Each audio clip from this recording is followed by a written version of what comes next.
hole in left, they'd probably sign him. But if they want him to play center, as was seen in the playoffs, where he made a couple of fielding blunders, is not the ideal solution. Plus, people pointed out Cespedes' on-base percentage of .319 is not a great number, and the Mets wanted to improve their general ability to get on base. But having said that, Cespedes certainly big X factor, and the reason why the Mets got as far as they did last year. And the Mets don't have that power production in their lineup at all. And I think having Cespedes in the lineup means that the other guys will get more protection. And certainly, didn't hurt Daniel Murphy hitting in front of Cespedes.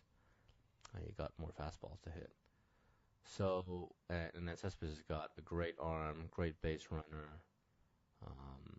and just a really exciting player. So I think if the Mets can get him for a lot shorter than they thought they would have to pay, I think at the beginning, if you said, okay, you could have Cespedes for a 1-2 year deal, and the Mets would have grabbed it. So the fact that they've signed Diazza for 1 year, and they'll have, sort of more outfielders, you never know. There's going to be some injuries. I think they should grab Cespedes.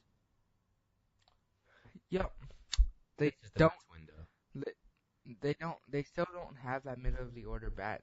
You can't count on David Wright coming back. Of course, you have Granderson. He's your leadoff guy, though.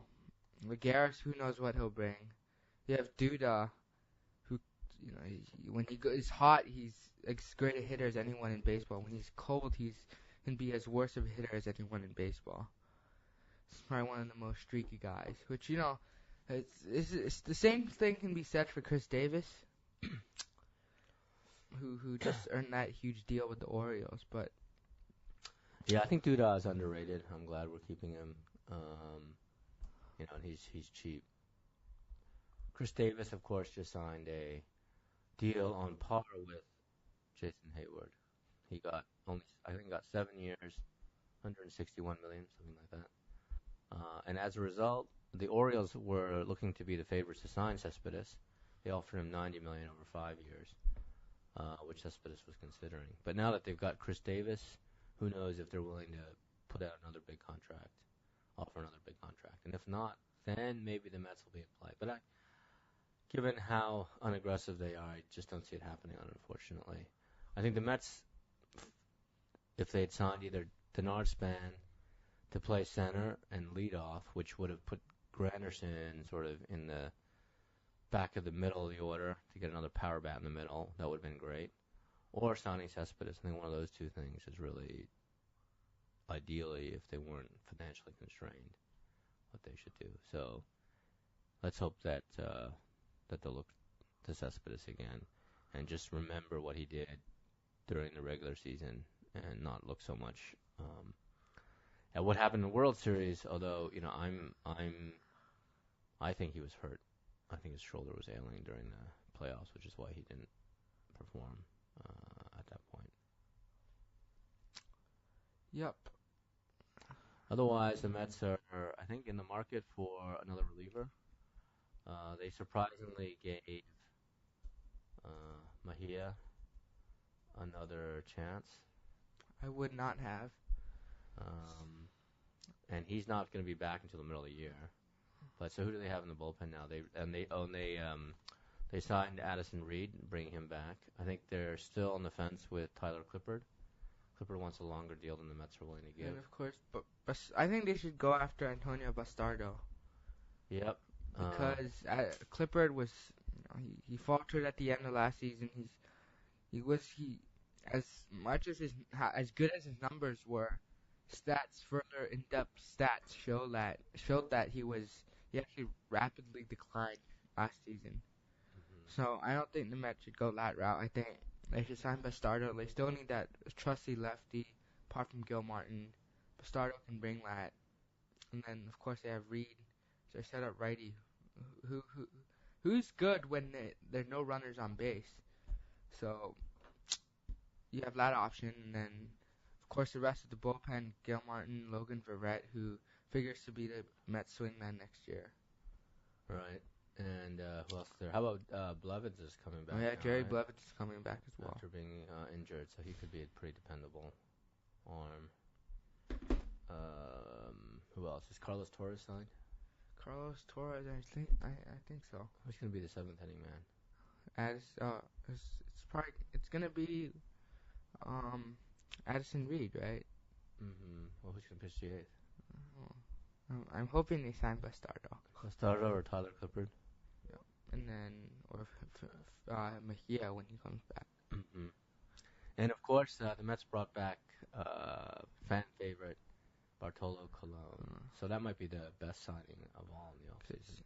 He moves into the bullpen. Well, he's going to be the fifth starter, isn't he? Yep, until Wheeler comes back. Until Wheeler comes back. And then he's great clubhouse presence. He provides that rotation with an insurance in case someone goes down. So you can never be too cautious. And then how about Rafael Montero? Let's not forget about him. He's like 25 now. Yeah, but when he's healthy, he's been good. I mean, people thought he was going to be sort of middle of the rotation guy. Maybe he's a reliever. Maybe he's a trading chip. But we didn't hear much about him after he got injured last year. So we'll see what happens with him. Other than that, the Mets have a great starting rotation. Of course, as everyone knows, Harvey has been given 4.3 million in arbitration. I think 4.375, which is pretty close to what people thought. And otherwise, I think the only other ARB cases out there are Duda and Walker. So we'll see how much the Mets have to pay those two.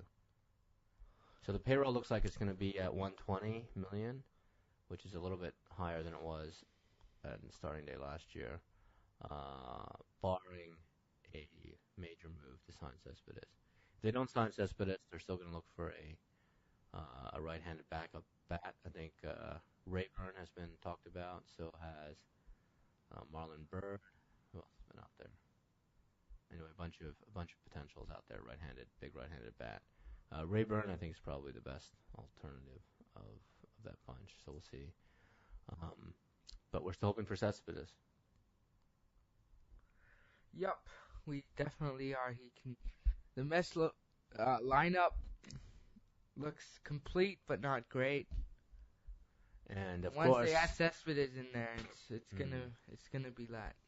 Of course, some of the other teams have really improved themselves. So the Cubs have probably been the biggest beneficiaries in the offseason. They already have a very formidable lineup. And who did they sign this year? They signed Lackey, they signed Ben Zobrist, and they signed Jason Hayward. So like three big free agent signings. The Giants, can't count them out. They got Jeff Smarja and Denard Spahn. So, and it's an even year, so they could be a factor. The Dodgers have, after missing out on Greinke and a couple other guys, went out and signed a bunch of international talent. They got Maeda from Japan, who I hear from my Japanese friends is not quite as good as Tanaka, but sort of in that category. Not Yu Darvish, but more like Tanaka. But if he's even close to Tanaka, that's a pretty good signing. I hope not. Yeah. And the Nationals, they signed Daniel Murphy, of course. The NL West is looking to be one of the strongest divisions this year. Yeah, the Diamondbacks. And the Giants. Yeah, Diamondbacks signed Greinke, and who else did they sign? Signed Greinke. They traded for Shelby Miller. Which they will add to the best offense in baseball last year. Right. So we'll see how that pans out. The They gave up the whole farm for Shelby Miller, so let's see if that pans out for them. And of course, they still need their bullpen. They still need a reliable closer. Brad Ziegler did a good job, but he's better suited as a setup man for the Diamondbacks. And yeah, in the East, it looks like it'll be the Mets and the Nationals again. The Braves, of course, trading away Shelby Miller. They're going to punt this year again as they look forward to their new stadium opening. But they're going to be formidable once the farm that they've been building up matures. I'm just gonna And talk about what the Giants have done so far. all right, We've signed Johnny Cueto. yeah, oh, of course, Guido. Yeah, They have signed. They shortened up their rotation quite a bit hmm this offseason. Of course, oh yeah, Cueto and sorry, Bumgarner. yeah. Smart just signed with the Pirates, not the Giants. What am I talking about? No, Smarja did sign with the Giants. Oh, he did. Oh, okay, so that's going to be like a pretty good Yes. three-headed rotation, isn't it? It's big three-headed monster. Smarja, of course, will definitely pitch much better at AT&T Park.